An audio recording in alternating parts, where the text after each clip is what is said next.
Si hay una figura a la que relacionamos con la década del 90 acá en Argentina, esa sin duda es Carlos Menem, porque bueno, fue el presidente, fue quien gobernó el país durante todos esos años. Incluso solemos hablar de década menemista para hacer referencia a todo ese periodo, que con total seguridad fue una de las décadas más turbias, más corruptas, más oscuras de nuestra historia reciente, aunque ahora hay alguien que está haciendo muchos méritos para superarlo. A tal punto que hay un listado enorme de personas que murieron en circunstancias cuanto menos sospechosas, y de hecho algunos son efectivamente crímenes, pero otros fueron disfrazados de accidentes o de suicidios. Pero lo que tienen en común todas estas muertes es que se relacionan de alguna forma directa o indirectamente con la dirigencia política y muchas veces con el entorno del mismísimo presidente Menem.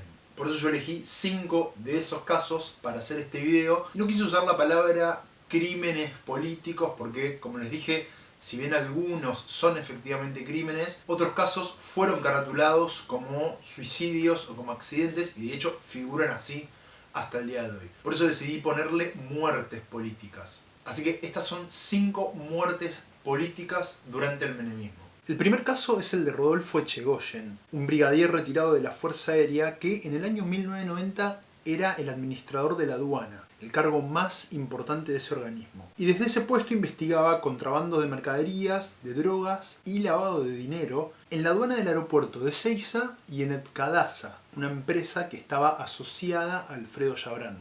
Echegoyen buscó apoyo en la fuerza, pero lo único que encontró fueron presiones y amenazas. Y toda esta situación terminó provocando que finalmente renunciara a su puesto. El 12 de diciembre de 1990, el Indio, como lo apodaba su familia, festejó el casamiento de uno de sus hijos y a la noche le dijo a su esposa que salía porque había recibido un llamado para ir a una reunión. Bueno, esa fue la última vez que sus familiares lo vieron con vida, porque de esa supuesta reunión no regresó nunca más. Su yerno decidió ir a buscarlo a sus oficinas de retiro, y cuando llegó se encontró con el peor panorama. Echegoyen estaba muerto, con un agujero en la parte superior del parietal derecho, las piernas abiertas y un revólver colgando del pulgar, lo que llamó la atención de su yerno, porque se supone que Echegoyen era un profesional de las armas, y como tal, la pistola debería haber estado colgando del índice. Pero además el yerno empezó a notar otras irregularidades. En principio en el tambor había 4 balas, por lo que faltaba la del disparo mortal y otra más. Tampoco había manchas de sangre o de masa encefálica en las cortinas. El traslado del cuerpo no fue en una ambulancia del SAME, sino de la Fuerza Aérea. Y la autopsia estableció que tenía rotos los huesos de la nariz y moretones en la frente, pero los peritos se lo adjudicaron a golpes durante el traslado del cuerpo a la morgue. Sin embargo, lo más llamativo fue el silencio que hubo en los medios de comunicación.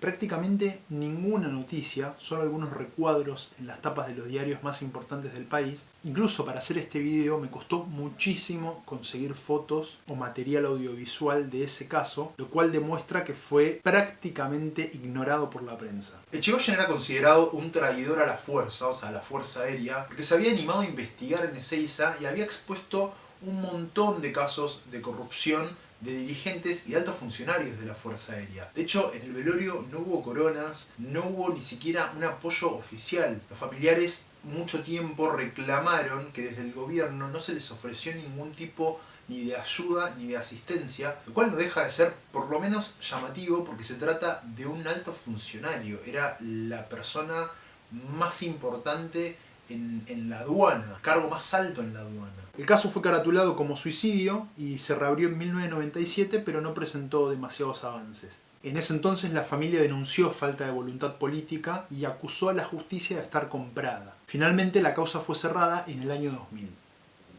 El siguiente caso no sucedió exactamente durante el gobierno de Menem, pero sí en su campaña presidencial del año 2003, a la cual finalmente terminaría renunciando. Además, la protagonista de este caso, Lourdes Di Natale, se trataba de la secretaria privada de Mir Yoma, el asesor presidencial y el cuñado del presidente Carlos Menem. Di Natale tenía agendas en donde llevaba escritos todos los movimientos de su jefe, y dichas agendas ayudaron a procesar y a condenar a Yoma por la venta de armas a Ecuador y Croacia.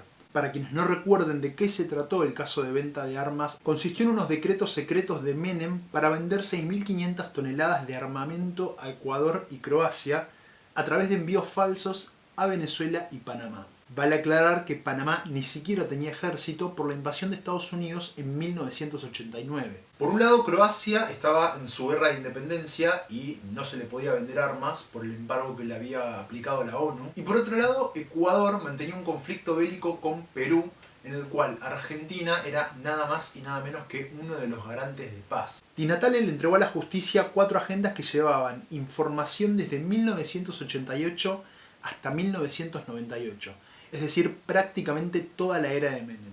Entre todos los datos que tenían esas agendas, figuraban visitas de 2 procesados en la causa de armas, que además eran altos funcionarios de fabricaciones militares, Luis Arlenga y el coronel Edberto González de la Vega. Bueno, según Di Natale, este coronel Edberto González de la Vega le llevaba sobres a Yoma que contenían información sobre la fábrica militar de Río Tercero, una fábrica que quedaba en la provincia de Córdoba, que había explotado años antes, borrando evidencia del tráfico de armas y prácticamente media ciudad. Hacia 2003, con Duhalde en el poder y Menem en plena campaña presidencial, Lourdes Di Natale estaba dispuesta a declarar ante la justicia. Pero el 3 de marzo murió al caer al vacío desde el 10º piso de su departamento en Recoleta. Primero dijeron que se trató de un suicidio. Después empezaron a hablar de un accidente y la acusaron de ser una vecina conflictiva, que supuestamente se cayó cuando intentaba cortar el cable de televisión a unos vecinos con los que se había peleado. Después, nuevamente, retomaron la hipótesis del suicidio. Pero las pericias, que se realizaron 3 años después, demostraron que Di Natale no podría haber llegado al lugar donde fue encontrada sin ayuda de un tercero.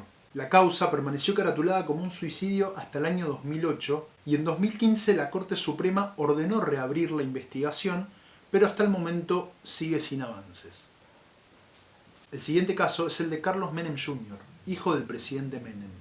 El 15 de marzo de 1995 piloteaba un helicóptero para participar de una carrera del TC-2000 en Rosario, pero la nave cayó en la ciudad bonaerense de Ramallo, causando la muerte de Oltra al instante y provocando heridas graves en Carlos Menem Jr., quien fue trasladado al hospital de San Nicolás, donde murió horas después. Primero se habló de accidente y se dijo que Jr. iba volando muy bajo y que chocó con unos cables de alta tensión. Zulema Yoma, su madre, denunció homicidio y en 1997 logró la exhumación del cuerpo para poder realizarle una necropsia, ya que a ninguno de los dos le habían realizado ni siquiera autopsias, solamente les habían sacado unas radiografías. Justamente esa autopsia que se le realizó mostró varias diferencias con las radiografías que le habían hecho al momento del accidente. Por un lado, las radiografías mostraban los maxilares en buen estado y en el lugar donde tenían que estar, pero en la autopsia aparecían partidos como arrancados con tenazas y estaban colocados sobre el tórax. En la radiografía el pecho estaba con el esternón sano y en la autopsia aparecía partido en 2. La pierna derecha parecía quebrada, pero después se vio una bota de yeso que no tenía. Pero además el caso presentaba muchas otras irregularidades. Al helicóptero lo desguazaron y lo llevaron a un depósito, y después Gendarmería pudo recuperar algunas piezas en las que se encontraron 16 perforaciones en el fuselaje. Pero la justicia desestimó el informe por considerar que no tienen fuerza probatoria al haber estado 8 meses en manos privadas. Además, el piloto de automovilismo Adrián Piñero, testigo de la causa, jura y perjura que además de Oltra y Menem, en la máquina viajaba una tercera persona que nunca pudo ser identificada. Igual lo más raro del caso, lo más turbio de todo este asunto, es que 14 personas involucradas murieron en circunstancias sospechosas. 14 personas, es un montón. Desde el hombre que cuidaba el campo donde cayó el helicóptero o el perito de la Fuerza Aérea Miguel Lucou. De hecho, a Lucou lo mataron en la puerta de su casa 2 días después de que había asegurado que no se trataba de un accidente. Al asesino de Lucou lo mataron una semana después. Y al asesino del asesino también lo mataron al poco tiempo. La justicia archivó la causa en 1998 por inexistencia del delito. Y Zulema Yoma tuvo que soportar ser tratada de loca y desequilibrada por la prensa y por gran parte de la opinión pública. Incluso Menem la desmintió constantemente hasta que en el año 2014 finalmente decidió acompañarla. La causa fue reabierta en el año 2010 por pedido de la Comisión Interamericana de Derechos Humanos y el cuerpo fue exhumado nuevamente en 2017 porque Zulema aseguraba que no se trataba de su hijo sino de otra persona. Sin embargo, los resultados determinaron que sí se trataba del hijo del presidente. Hoy en día la tumba de Carlos Menem Jr. no tiene nombre. Desde que lo exhumaron por primera vez a pedido de su madre, lo enterraron sin inscripción, tan solo con un auto de carreras. Nuestro siguiente caso se trata probablemente de uno de los más conocidos y recordados. El asesinato de José Luis Cabezas, un reportero gráfico de la revista Noticias de 35 años. Profesionalmente, Cabezas había logrado fotos bastante icónicas y recordadas para el fotoperiodismo, y justamente fue una fotografía lo que causó su muerte. Había sido tomada un año atrás, y con ella reveló la hasta entonces desconocida cara de Alfredo Chabrán, un empresario de transporte, logística y seguridad que tenía una profunda vinculación con el gobierno de Menem. En agosto de 1995, Domingo Cavallo, quien era entonces el ministro de Economía, denunció en la Cámara de Diputados que había una mafia enquistada en el poder y que el nombre de esa mafia era Alfredo Chabrán. Y así Chabrán se convirtió en el hombre más buscado del país. El 24 de enero se realizó, como todos los años, la fiesta de cumpleaños del empresario telepostal Oscar Andreani en la ciudad de Pinamar. Cabezas fue a la fiesta, hizo algunas fotos, bailó y finalmente se fue a descansar, quedando incluso imágenes de él saliendo de la fiesta con la cámara en mano. La reconstrucción del crimen demostró que a Cabezas lo esperaron, lo golpearon y lo llevaron a la cava de General Madariaga en su mismo auto. Lo esposaron con las manos en la espalda, lo obligaron a arrodillarse y le dieron 2 disparos en la cabeza. Metieron su cuerpo en el asiento del acompañante del auto y finalmente lo incendiaron. Los asesinos fueron identificados como integrantes de la banda Los Horneros, pero al poco tiempo se supo que también había participado personal policial. El caso tuvo muchísima relevancia mediática porque expuso una vez más toda la connivencia entre el poder político y las fuerzas policiales. Chabrán se suicidó el 20 de mayo de 1998 en su estancia de San Ignacio, en Entre Ríos, a donde había llegado con pedido de captura acusado de ser el autor intelectual del crimen. El 2 de febrero del año 2000, en el juicio oral y público, los 4 integrantes de Los Horneros fueron condenados a prisión perpetua: Horacio Braga, José Auge, Sergio González y Héctor Retana. También Gregorio Ríos, el jefe de seguridad de Alfredo Chabrán, y los policías Sergio Camarata, Aníbal Luna y Gustavo Preleso. Al día de hoy, ninguno se encuentra detenido. Nuestro último caso se trata de uno de los más emblemáticos de la época y de la historia argentina reciente. María Soledad Morales no era ni funcionaria pública, ni fotógrafa, y de hecho no tenía ningún tipo de vinculación con el poder. Era una chica de 17 años, de San Fernando del Valle de Catamarca, absolutamente normal. Pero su muerte, ocurrida entre el 8 y el 10 de septiembre del año 1990, causó un terremoto político a nivel provincial y nacional. El 7 de septiembre Sole había ido a una fiesta de varios colegios en un boliche, y a la salida se despidió de sus amigas y se fue a la parada del colectivo donde la pasaría a buscar Luis Tula, un chico con el que ella estaba saliendo y con el que se suponía que iban a ir a otro boliche. Sin embargo, el lunes la encontraron muerta. Tenía heridas en el cuello, el cráneo destrozado y desgarros en la zona genital.